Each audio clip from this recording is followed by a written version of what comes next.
إن الحمد لله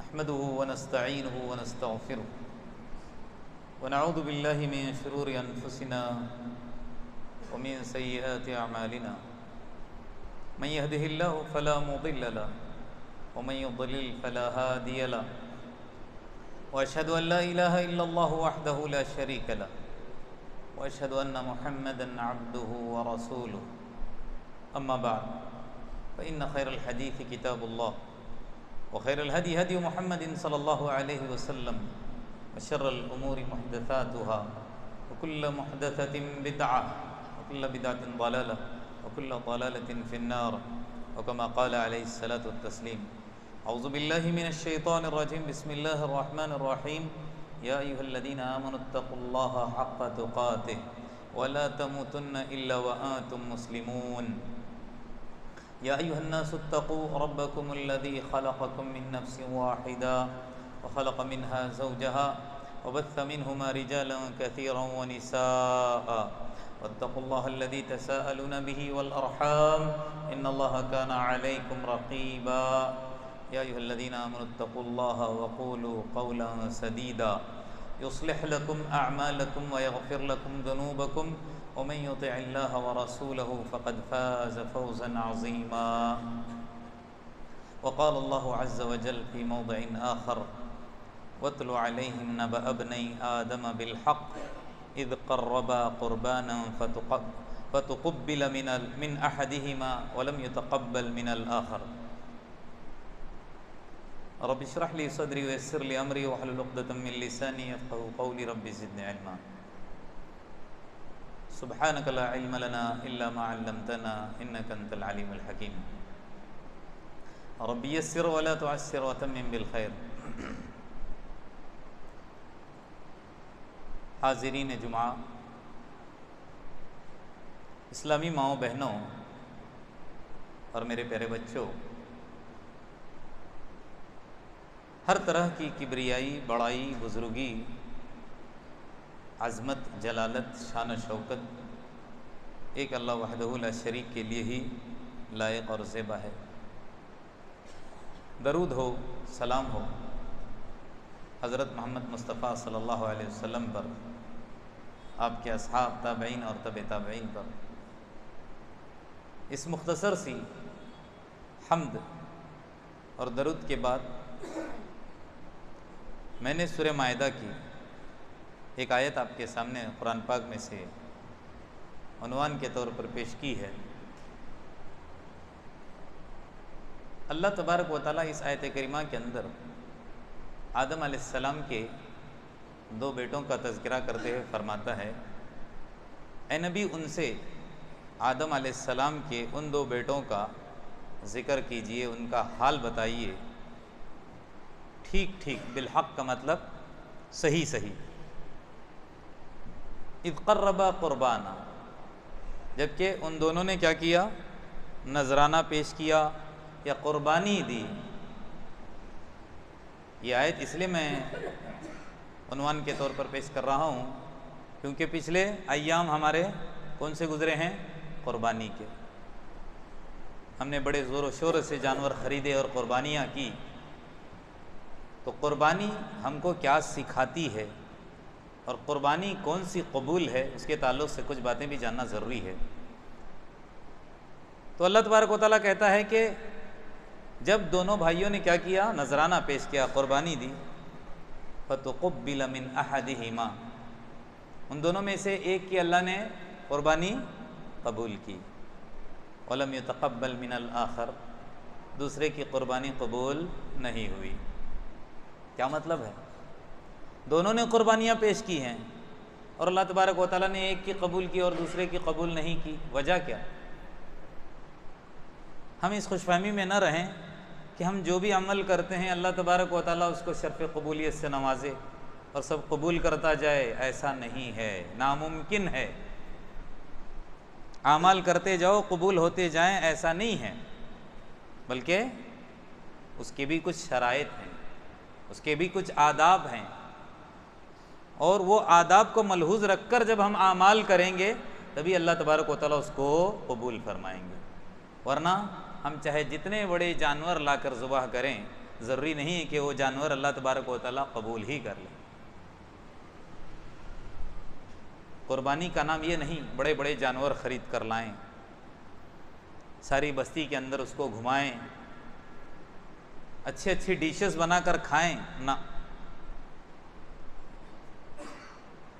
قربانی جو 4 روزہ 10 تاریخ سے لے کر 13 کی شام تک ہم کرتے ہیں، در حقیقت یہ ایک اخلاقی، دینی، تربیتی ورکشاپ کہیں،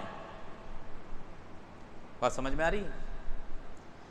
اس کے ذریعے سے اللہ تبارک و تعالی ہم کو کچھ چیزیں، کچھ باتیں سمجھانا چاہتا ہے۔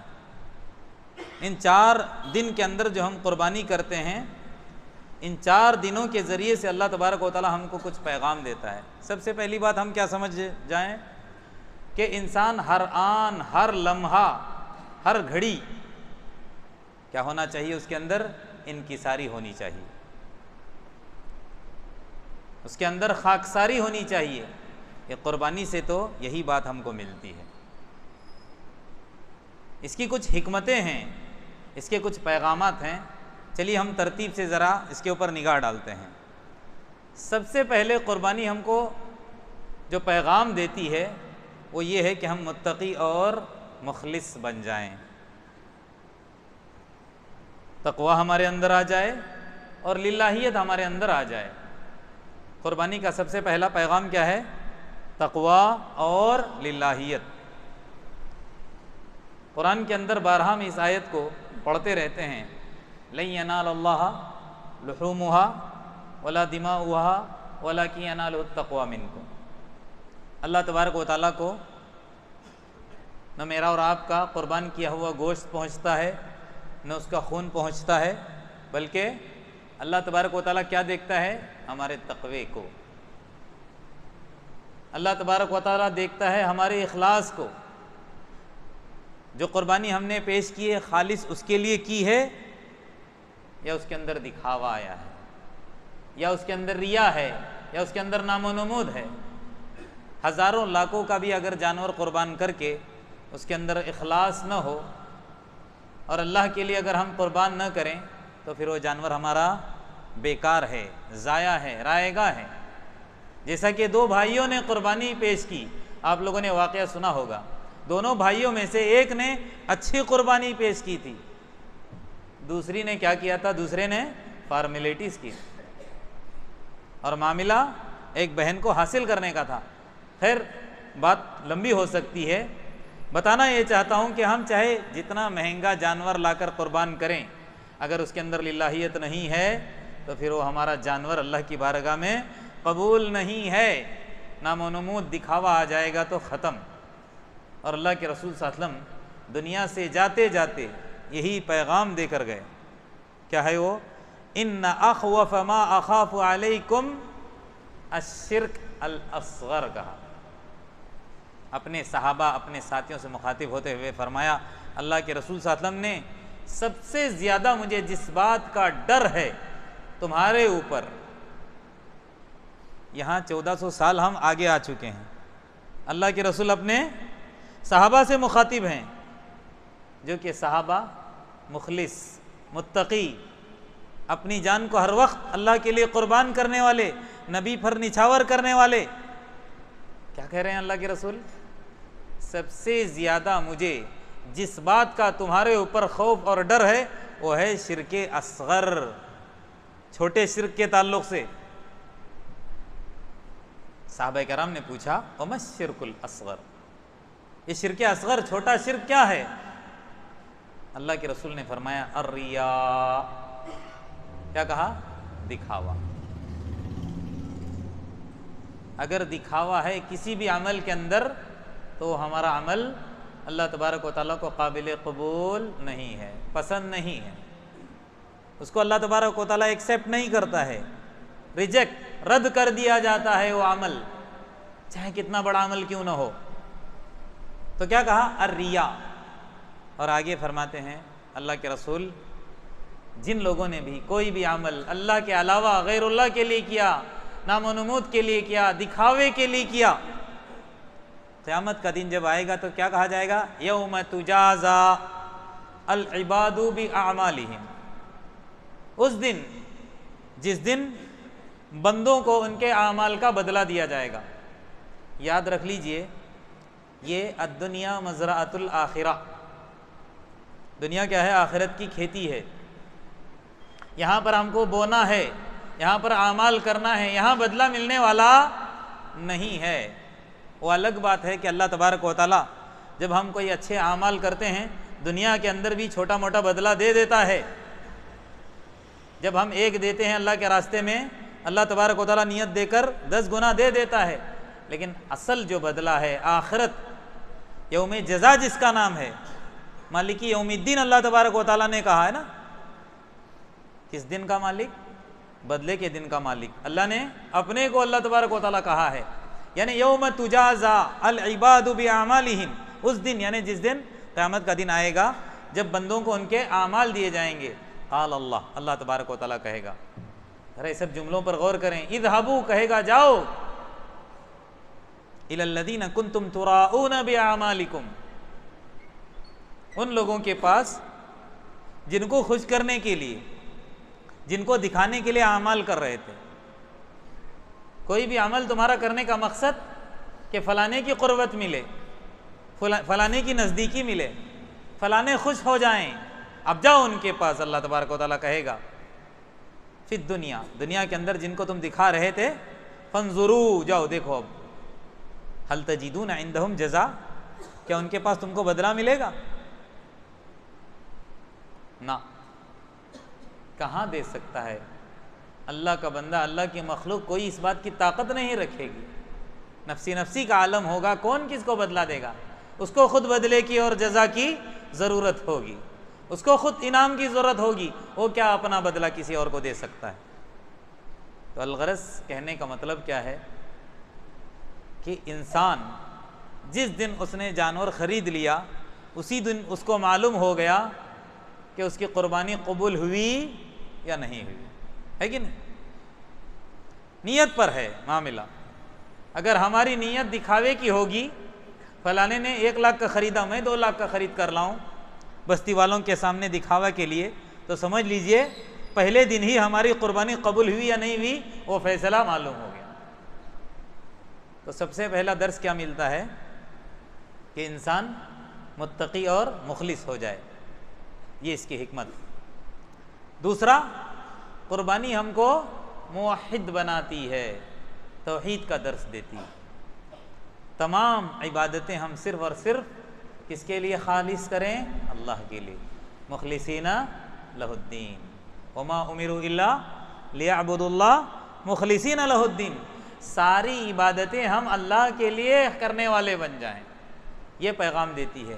وہ کیسے؟ ابھی آپ کہو گے، جب ہم قربانی کرتے ہیں، جانور کو لٹاتے ہیں، اس کے گردن پر چھری رکھتے ہیں تو دعا پڑھتے ہیں، اللہم ھذا منک و الیک، اللہ یہ تیری ہی طرف سے ہے اور تیرے لیے۔ اور اس دعا سے پہلے یا اس دعا کے ساتھ ساتھ قرآن کی آیت بھی انسان پڑھتا ہے، قل ان صلاتی و نسکی و محیای و مماتی، کیا مطلب ہے؟ اللہ میری نماز، میری قربانی، میرا جینا، میرا مرنا۔ اب چھری چلا رہا ہے، جانور کو ذبح کر رہا ہے، لیکن وہ پیغام اس سے وہ ناواقف، سمجھ نہیں رہا ہے، معلوم نہیں ہے۔ اور اگر ہم مطالعہ کریں، بلکہ ساری انسانیت کی طرف نگاہ دوڑائیں، خصوصاً مسلمان غیر تھوڑی کرتے ہیں، اکثریت قربانی کے پیغام سے واقف نہیں ہے، یا قربانی کیا جانتی نہیں ہے۔ جانتی ہے کیا؟ نہیں جانتی ہے۔ قربانی کا مطلب ہی اللہ کا تقرب، اللہ کی نزدیکی، لیکن انسان کو نہیں معلوم، مسلمان ہو کر اس کو معلوم نہیں ہے۔ اگر انسان کو معلوم ہوتا تو پھر قربانی کی اہمیت جان کر ہر سال اللہ کے لیے پیسہ والا قربان ضرور کرتا جانور، لیکن اس کے عکس غیر اللہ کے نام پر 11ویں کے دن، 40ویں کے دن سالانہ جانور ذبح کرتا ہے۔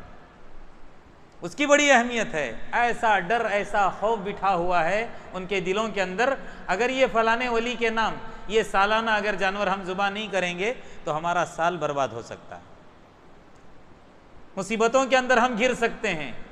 یہ کیا ہے؟ للہیت نہ ہونے کی وجہ سے، اللہ کی معرفت نہ ہونے کی وجہ سے، توحید الوہیت کیا ہے نہ جاننے کی وجہ سے انسان کیا کرتا ہے؟ جانور اللہ کے بجائے غیر اللہ کے لیے ذبح کرتا ہے. اور پھر اللہ کے رسول کیا فرماتے ہیں؟ لعن اللہ، ملعون ہے وہ انسان من ذبح لغیر اللہ، جو اللہ کے علاوہ کے لیے ذبح کرتا ہے. تو قربانی کا ایک پیغام یہ بھی ہے کہ ہم کیا ہو جائیں؟ موحد ہو جائیں، اللہ کو پہچانیں، اللہ کی معرفت ہم کو ہو جائے، خالص ہم اللہ کے لیے تمام عبادتوں کو کرنے والے بن جائیں، شرک کی آلودگیوں سے اپنے آپ کو بچائیں، دور ہو جائیں، بدعات سے اپنے آپ کو دور رکھیں. ورنہ پھر قربانی کر کے بھی ہم قربانی نہ کرنے والے بن جائیں گے. کیوں؟ قربانی کا پیغام ہی نہیں معلوم. میں نے کہا یہ 4 روزہ ورکشاپ، اس سے ہم کو تقویٰ، للہیت اور توحید کا پیغام ملتا ہے. اور آگے کیا ہے؟ قربانی کیا سکھاتی ہے؟ قربانی کی تعلیم یہ بھی ہے کہ اللہ صرف پاک اور حلال کیا کرتا ہے؟ چیز کو قبول کرتا ہے. کیوں؟ ان اللہ طیب، اللہ تبارک و تعالیٰ پاک ہے، یقبل قبول کرتا ہے، الطیبہ پاکیزہ چیز کو ہی قبول کرتا ہے. اسی لیے اللہ کے رسول صلی اللہ علیہ وسلم نے کیا کہا؟ جانور جب ہم ذبح کریں تو تمام نقائص سے پاک ہونا چاہیے، کوئی عیب نہیں ہونا چاہیے. لیکن اس کا بڑا ہم اہتمام کرتے ہیں، نہیں لنگڑا نہیں ہونا چاہیے، لولا نہیں ہونا چاہیے، سینگ کٹا کان کٹا اندھا بالکل نہیں ہونا چاہیے. لیکن اس کے اندر بھی ایک پیغام ہے.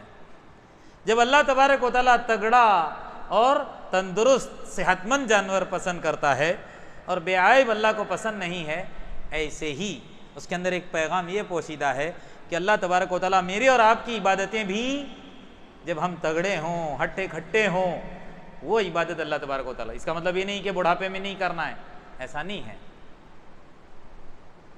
بڑھاپے میں تو سب کو احساس ہو ہی جاتا ہے کہ اب ہم جا رہے ہیں آخرت کی طرف. کیوں؟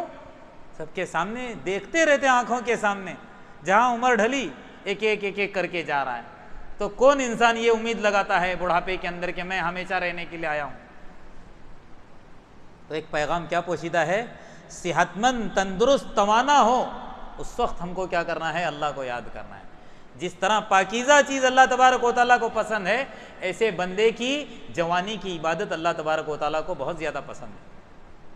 اس لیے اللہ کے رسول نے کیا کہا؟ 7 آدمی کل قیامت کے دن اللہ کے عرش کے سائے تلے ہوں گے، اس میں سے رجل شاب نشأ فی عبادت اللہ، ایسا نوجوان جس کی جوانی اللہ کی یاد میں گزری ہو.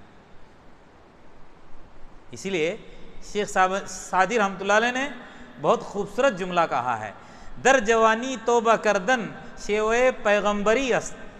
فارسی کا بڑا پیارا شعر ہے. کہتے ہیں جوانی کے اندر عبادت کرنا یہ نبیوں اور پیغمبروں کا طریقہ ہے. انبیاء اللہ کے بندوں کو اللہ سے ملانے کے لیے آتے، وہ جوانی کے اندر، بھری جوانی کے اندر ہی اللہ تبارک و تعالیٰ نبوت سے نوازتا تھا، خوب اللہ کی عبادت کرنے والے. یہ طریقہ کس کا ہے؟ جب انسان تندرست ہو، بیماری میں، بڑھاپے میں اللہ کو یاد کرنا یہ کمال کی بات نہیں ہے. شعر کے اندر کیا کہتے ہیں؟ در جوانی توبہ کردن شیوے پیغمبری است، وقت پیری گرگ ظالم می شوت پرہیزگار. بڑھاپے کے اندر تو ظالم بھیڑیا بھی شریف بن جاتا ہے. کہتے ہیں جب بڑھاپا آ جاتا ہے تو ظالم بھیڑیا جو جوانی کے اندر بکریوں کو، نہ جانے خرگوشوں کو کیسے کیسے اچک کر کھا جاتا تھا، اب جو بوڑھا ہو جاتا ہے تو پالیسی کر کے اپنے آپ قریب لاتا ہے. کیوں؟ اس سے اب کچھ بنتا نہیں ہے. ایسا معاملہ ہے جہاں ہاتھ پیر کمزور ہو جاتے ہیں، ڈھیلے پڑ جاتے ہیں، تب اللہ کو یاد کرنا یہ کمال کی بات نہیں ہے. ایسی بات نہیں کرنا ہے، کرنا ہے، لیکن اللہ تبارک و تعالیٰ کو جوانی کی عبادت بہت زیادہ پسند ہے. لہٰذا ایک پیغام کیا ہے کہ جب ہم چاہتے ہیں کہ اللہ تبارک و تعالیٰ مجھ کو اور آپ کو جنت دے، تب ہم کو یہ جو جوانی ہے اللہ تبارک و تعالیٰ نے صحت دیا ہے، ان ایام کے اندر اللہ تبارک و تعالیٰ کو یاد کرنا ہے، کیونکہ اس دن جس مال کے اوپر ہم اکڑ کرتے ہیں، اتراتے ہیں، یا اولاد کے اوپر اتراتے ہیں، نہیں اولاد ہماری کام آنے والی ہے اور نہیں ہمارا مال کام آنے والا ہے۔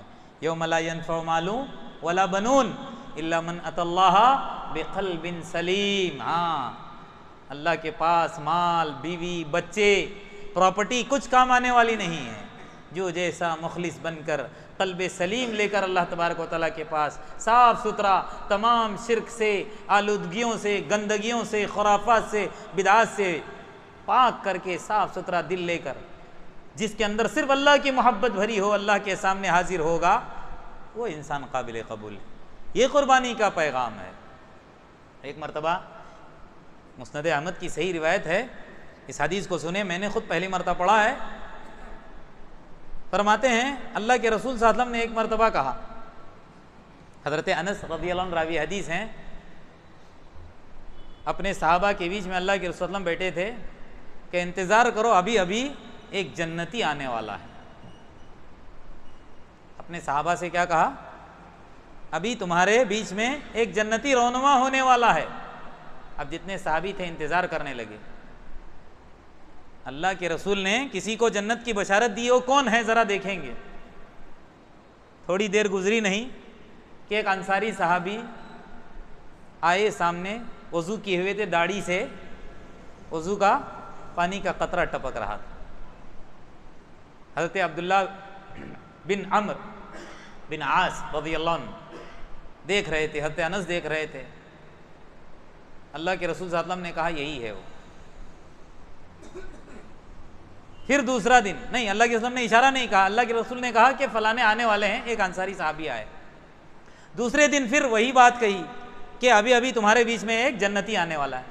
لگاتار 3 دن دیکھتے ہیں یہ صحابی کہ وہی انسان آ رہے ہیں۔ اللہ کے رسول اشارہ کہہ رہے ہیں کہ فلانا جنتی آنے والا ہے، اور تینوں دن دیکھا کہ وہی آدمی برابر فجر کے وقت وضو کا پانی ٹپک رہا ہے، داڑھی سے آ رہا۔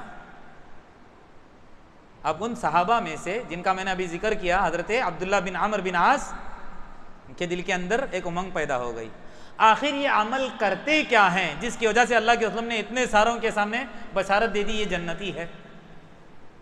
اب یہ چلے گئے تاکنے کے لیے کہ یہ عمل کیا کرتے ہیں، کیونکہ یہ بھی صحابہ ہیں، یہ بھی خوب عمل کرنے والے، یہ بھی اللہ کو راضی کرنے والے ہیں کہ نہیں۔ چلے گئے ان کے گھر اور جا کر بہانہ کیا کیا، میں نے اپنے ابو سے قسم کھا لی ہے کہ 3 دن تک گھر میں نہیں آؤں گا۔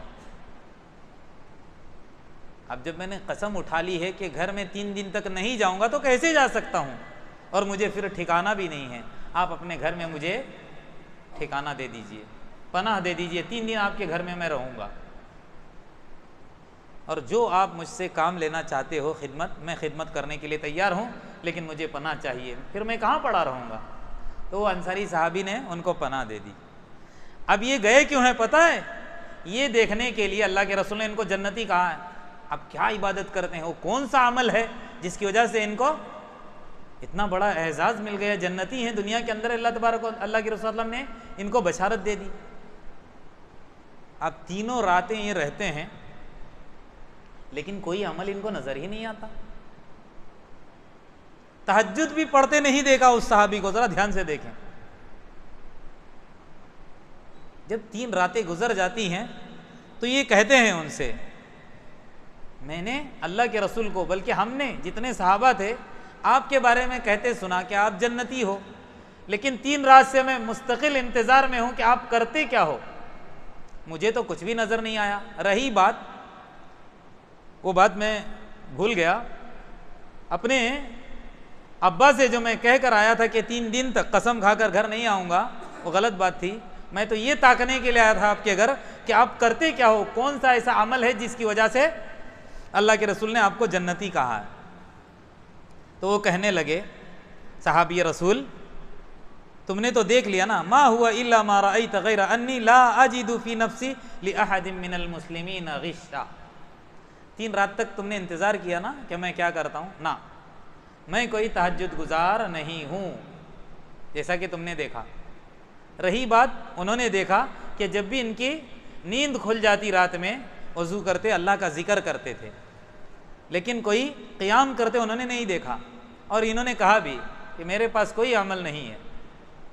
اللہ کے رسول نے جنتی اس لیے کہا ہے، جہاں تک میں سمجھتا ہوں وجہ یہ ہے، غیر انی لا اجد فی نفسی لاحد من المسلمین غشا، میں میرے دل کے اندر کسی بھی مسلمان بھائی کے بارے میں بغض اور کینہ نہیں رکھتا۔ اللہ اکبر، کتنی بڑی بات۔ کون ایسا ہوگا کہ کچھ نہ کچھ کسی کے بارے میں کینہ اور کپٹ اور بغض نہ رکھتا ہو؟ اور یہاں ایک پارٹی دوسری پارٹی کے بارے میں طرح طرح کا بغض رکھتی ہے، منہ پھلاتی ہے۔ ایک بھائی دوسرا بھائی، اگر وہ فلانی پارٹی کا یہ فلانی پارٹی کا، ایک دوسرے کے بارے میں بغض رکھتے ہیں۔ اور یہ صحابی کیا کہہ رہے ہیں؟ سب سے بڑا جو عمل میرے پاس اگر ہے، وہ میں کسی بھی مسلمان بھائی کے بارے میں اپنے دل کے اندر کینہ اور کپٹ نہیں رکھتا۔ اور آگے کیا کہتے ہیں؟ وَلَا أَحْسُدُ أَحَدًا عَلَى خَيْرٍ أَعْطَاهُ اللَّهُ إِيَّاهُ، اگر اللہ نے کسی کو مالدار بنایا ہے، کسی کو کچھ دیا ہے، اس عطا پر میں کبھی بھی حسد بھی نہیں کرتا، یعنی میرے دل کے اندر کسی کے بارے میں بغض اور حسد نہیں ہے۔ صحابی رسول کہتے ہیں عبداللہ بن عمرو بن عاص، یہی وہ بات ہم تک پہنچی ہے جس کے بارے میں ہم کنٹرول نہیں کر سکتے۔ بولے اللہ اکبر۔ صحابی کہہ رہے ہیں کہ ہم بھی اپنے آپ کو بچا نہیں سکتے، یعنی ہمارے دلوں کے اندر بھی شیطان کچھ نہ کچھ بغض ڈال دیتا ہے، حسد آ جاتا ہے۔ کون کہہ رہے ہیں؟ صحابی رسول۔ جب دوسرے صحابی کے تعلق سے سنا کہ یہ ان کا دل پاک ہے، تو یہی ہے، آخرت کے اندر کامیابی چاہتے ہو تو بقلب سلیم، قلب سلیم لے کر اللہ تبارک و تعالیٰ کے پاس ہم کو جانا پڑے گا، تبھی ہم جنت اللہ تبارک و تعالیٰ کی جو ہمارے لیے اللہ نے پیدا کی ہے، تیار کر رکھی ہے، وہ ہم حاصل کر سکیں گے۔ اور ایک پیغام ہے، اور وہ پیغام کیا ہے؟ کوئی بھی عمل ہو، کوئی بھی عبادت ہو، اگر نبی صلی اللہ علیہ وسلم کے طریقے سے ہٹ کر ہوگی، وہ کبھی بھی قابل قبول نہیں ہے۔ ایک پیغام قربانی کا یہ بھی ہے، کوئی بھی عمل ہو، صرف اور صرف اللہ کی بارگاہ میں اگر ہم چاہتے ہیں کہ وہ قبول ہو، نبی کریم صلی اللہ علیہ وسلم کی سنت کے مطابق ہونا ضروری ہے۔ اگر سنت سے ہٹ کر ہے تو کوئی بھی ہمارا عمل قابل قبول نہیں ہے۔ اور ایک بات اللہ کے رسول نے کیا کہا؟ من ذبح، کیا کہتے ہیں اللہ کے رسول صلی اللہ علیہ وسلم؟ من ذبح قبل الصلاة فإنما ذبح لنفسه، جو انسان قربانی کے دن 10 تاریخ کو عید کی نماز سے پہلے اگر ذبح کرتا ہے تو وہ اپنے نفس کے لیے کرتا ہے، اس کی قربانی قبول نہیں ہے۔ اور جو نماز کے بعد کرتا ہے وہ کیا کرتا ہے؟ اپنی قربانی کو مکمل کرتا ہے اور مسلمانوں کی سنت کو وہ اپنانے والا ہے۔ کیا مطلب ہوا یہاں پر؟ منمانی ہوئی عمل قبول نہیں ہے، سنت کے مطابق اللہ تبارک و تعالیٰ کیا کرتا ہے؟ اس کو قبول کرتا ہے۔ اب خالی قربانی نہیں، قربانی کیا پیغام دیتی ہے؟ کوئی بھی عبادت، نماز کہتے ہیں۔ آج نماز کا اگر ہم جائزہ لیں، ہماری سب کی نمازیں نہ جانے کیسے کیسے اور کن کے طریقے کے مطابق ہو رہی ہے۔ نماز وہ نماز ہے جو نبوی والی نماز ہو، اور اللہ کے رسول نے یہی کہا نا کہ نماز وہی قابل قبول ہے جس طرح میں نے تم کو کر کے دکھایا ہے۔ اور اگر ہماری نماز نبی والی نماز نہیں ہوگی، ہٹ کر ہوگی، کسی اور کے طریقے کو ہم اپنائیں گے تو وہ نماز قابل قبول نہیں ہو سکتی۔ اور سمجھ میں آئی؟ تو ایک قربانی کا پیغام یہ بھی ہے، اور ایک پیغام ہے قربانی کا، وہ کیا ہے؟ خدمت خلق سکھاتی ہے، لوگوں کے کام آنے والے بن جائیں، لوگوں کی مدد کرنے والے بن جائیں۔ سوشل ورکر جس کو کہتے ہیں، لوگوں کے کام آنا، انسانیت کے کام آنا ہے۔ اور وہ کیسا ہے؟ اللہ تبارک و تعالیٰ قرآن کے اندر فرماتا ہے فَكُلُوا مِنْهَا، جب جانور ذبح کرتے ہیں تو کیا اللہ تبارک و تعالیٰ کہتا ہے قرآن کے اندر؟ کھاؤ اس میں سے۔ وَأَطْعِمُوا الْبَائِسَ الْفَقِيرَ، اور جو محتاج ہیں، جو ضرورت مند ہیں، ان کو تم کیا کرو؟ کھلاؤ۔ اسی سورت کے اندر، سورۃ الحج کے اندر دوسری جگہ کیا فرماتا ہے؟ وَأَطْعِمُوا الْقَانِعَ وَالْمُعْتَرَ، مانگنے والے کو بھی اور جو مانگتا نہیں ہے اس کو بھی دے دو۔ سب کو دے دو، سب کے کام آ جاؤ. کیا مطلب ہے؟ قربانی تو یہ کہتی ہے کہ کھاؤ کھلاؤ، لیکن پیغام اس کے اندر پوشیدہ کیا ہے کہ یہ خالی 4 دن کے لیے نہیں ہے، سال بھر جب بھی تمہارے پاس اللہ نے اگر تم کو کچھ دیا ہے اور کوئی ضرورت مند اپنی ضرورت لے کے آتا ہے تو اس کے کام آ جاؤ، اس کی مدد کرنے والے بن جاؤ. اس ورکشاپ سے یہی ہم کو تعلیم ملتی ہے. ورنہ خالی ہم اپنا دیکھیں گے، نفسی نفسی کریں گے تو پھر دنیا تو وقتی طور پر ہماری گزر جائے گی، آخرت کے اندر ہم کو پتہ چلے گا کہ اللہ کے دیے ہوئے مال کے اندر جو ہم نے منمانی کی ہے اس کے نقصانات کیا ہیں. یہی اژدہے اور یہی جانور اور نہ جانے کیا کیا کر کے ہمارے گلوں کے اندر ڈال کر کے جہنم کے اندر ڈال دیا جائے گا. اللہ میرے اور آپ کی حفاظت فرمائے. اور ایک اس کا پیغام کیا ہے؟ وقت کی اہمیت. وقت کی اہمیت کا پیغام ہے اس کے اندر. قربانی کرنا ہے نا، صرف سال کے 4 ہی دن، اس سے ہٹ کر کوئی قربانی نہیں ہے. میں نے شروع میں کہا نا، یہ اہمیت ہم کو پتہ نہیں ہے اور اس کی اہمیت ہمارے دل کے اندر نہیں ہے، لیکن اس کے علاوہ غیر اللہ کے لیے ڈھیر جانور ذبح ہوتے رہتے ہیں. تو قربانی ہم کو کیا پیغام دیتی ہے کہ 4 ہی دن قربانی کے ہیں، اس سے ہٹ کر پھر قربانی نہیں ہے. یاد رکھ لیجئے. اور اسی طرح کوئی بھی عبادت ہو، اللہ تبارک و تعالیٰ نے جب کہا ہے کرنے کے لیے تبھی کرنا ہے. نماز ہی کو لے لو، اللہ نے قرآن کے اندر کیا کہا ہے؟ ان الصلاۃ علی المؤمنین کتابا موقوتا. وقت وقت پر نماز ہے. ظہر کا وقت آ گیا پڑھ لیجئے، عصر کا وقت آ گیا پڑھ لیجئے. وقت گزرنے کے بعد پھر نماز نہیں ہے. آج انسان منمانی کی کرتا ہے، جب جی چاہا کر لیا، جب جی چاہا چھوڑ دیا. نہ، قربانی تو ہم کر دیتے ہیں 4 ہی دن. جو جانکار ہوتے ہیں، میں نے کہا نا، جاہل لوگ نہ جانے کیا کیا کرتے ہیں اپنی جہالت کی وجہ سے، لیکن وہی جانکار انسان تھوڑی بہت دین کا فہم رکھنے والے، لیکن سستی اور کاہلی میں نماز کے اندر کیا کرتے ہیں؟ منمانی کرتے ہیں. فجر کا وقت ختم ہوتا رہتا ہے، آرام سے سوتے پڑے رہتے ہیں. نہ، عبادت اللہ تبارک و تعالیٰ کو وقت کی، جو وقت اللہ نے مقرر کیا ہے وہی ہے. اس لیے قربانی کا ایک پیغام وقت، اس کی اہمیت، اس کو ملحوظ رکھنا ضروری ہے. وقت گزر جائے گا تو پھر کام نہیں آئے گی چیز وہ. اور آخری پیغام کیا ہے؟ اللہ تبارک و تعالیٰ نے کیا کہا؟ فَصَلِّ لِرَبِّكَ وَانْحَرْ. قربانی کی عبادت کے ساتھ ساتھ نماز. اوپر والی آیت میں بھی آپ لوگوں نے سنا، قُلْ إِنَّ صَلَاتِي وَنُسُكِي، میری نماز اور میری قربانی. اور یہاں پر بھی نماز پڑھو اور قربانی. قربانی کے ساتھ ساتھ اللہ تبارک و تعالیٰ نے نماز کا ذکر اس لیے کیا کہ بالکل کاہلی کرنے کی ضرورت نہیں ہے. یہ اہم ہے عبادت. تمام عبادتوں میں تمام عبادتوں کی سردار کہی ہے.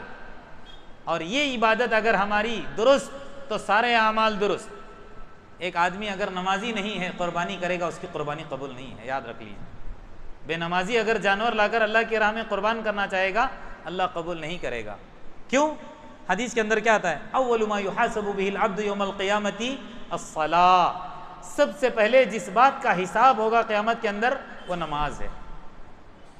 اور اگر وَإِن صَلَحَتْ صَلَحَ السَّائِرُ عَمَلِي، نماز درست سارے اعمال درست. وَإِن فَسَدَتْ، نماز ہی نہیں ہے اس کی، نمازی نہیں تھا، بے نمازی تھا، اور پھر خوب دان کر رہا تھا، خوب قربانیاں کر رہا تھا، خوب سوشل ورک. نا، توحید کے بعد اگر کوئی چیز ہے اللہ کی طرف سے لاگو کی گئی کوئی حکم ہے تو وہ کیا ہے؟ نماز ہے. اسی لیے اللہ تبارک و تعالیٰ نے عظیم عبادت کے ساتھ قربانی اور قربانی کے ساتھ عظیم عبادت کا ذکر، یعنی دونوں عظیم عبادتیں ہی ہیں. اور اللہ نے پہلے اسی کا ذکر کیا ہے. وہاں پر بھی ان صلاتی، یہاں پر بھی فصلی، پہلے فصلی، اس کے بعد وانحر کا لفظ آیا ہے. تو الغرض کوئی بھی عمل ہم چاہتے ہیں کہ اللہ تبارک و تعالیٰ قبول کرے تو اس کے اندر کیا ہونا چاہیے؟ اخلاص، للہیت بے حد ضروری ہے. اور اگر نہیں ہے تو پھر ہمارے اعمال قابل قبول نہیں ہیں. اخیر میں اللہ تبارک و تعالیٰ سے دعا ہے جتنی باتیں ہم کہتے سنتے سناتے ہیں اس کے مطابق عمل کرنے کی توفیق عطا فرمائے. آمین. وآخر دعوانا ان الحمد للہ رب العالمین. بارك الله لي ولكم في القرآن العظيم ونفعني وإياكم بما فيه من الآيات والذكر الحكيم. أقول قولي هذا وأستغفر الله لي ولكم ولسائر المسلمين من كل ذنب فاستغفروه إنه هو الغفور الرحيم.